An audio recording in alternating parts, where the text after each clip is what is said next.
કેમ છો? મજામાં?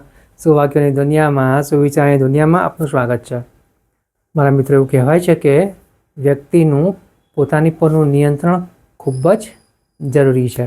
આવી જ કોઈ વાતને સુવિચાર તરીકે શ્રી સંજીવ સાહેબે ખૂબ જ સરસ રીતે લખ્યું છે.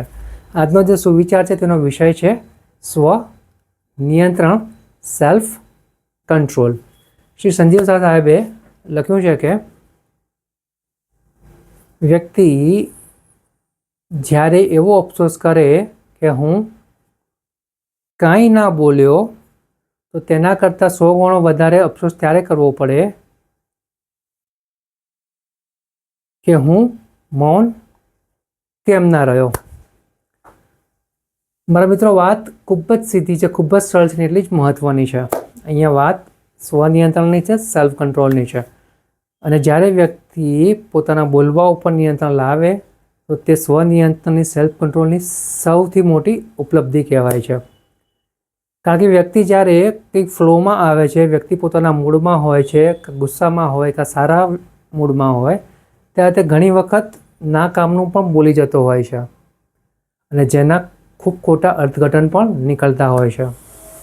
એટલે અહીંયા વાત ફક્ત એટલી જ છે કે વ્યક્તિ જ્યારે ખુશ હોય કે દુઃખી હોય કે ગુસ્સામાં હોય, તેને પોતાના બોલવા ઉપર નિયંત્રણ હોવું ખૂબ જ જરૂરી છે.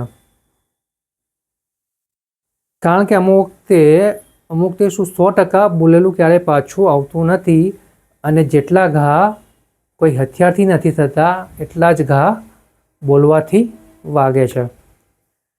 તો બસ મારા મિત્રો, જો આપણે સ્વનિયંત્રણનો સૌથી મોટો પાઠ શીખવો હોય તો સૌથી પહેલાં બોલવા ઉપર નિયંત્રણ લાવવું પડશે. જે વ્યક્તિ બોલવા ઉપર નિયંત્રણ લાવી શકે છે, સ્વનિયંત્રણ લાવી શકે છે, તે વ્યક્તિ પોતાના જીવનમાં ધારેલું દરેક વસ્તુ પ્રાપ્ત કરી શકે છે. શરૂઆત છે સ્વનિયંત્રણની, સેલ્ફ કંટ્રોલની, અને તે થઈ શકે છે બોલવા થકી. બોલવા ઉપર નિયંત્રણ આવી ગયું તો માણસ ધીરે ધીરે પોતાના વર્તન ઉપર પણ નિયંત્રણ લાવી શકે છે. અને આવી જ રીતે સેલ્ફ કંટ્રોલ, સ્વનિયંત્રણ આગળ વધતું જાય છે. બસ મારા મિત્રો, આપણે પણ આપણા જીવનમાં સ્વનિયંત્રણ, સેલ્ફ કંટ્રોલનો ગુણ લાવીએ અને આપણે આપણા જીવનને ઓર વધારે સારું, બહેતર બનાવીએ. Thank you.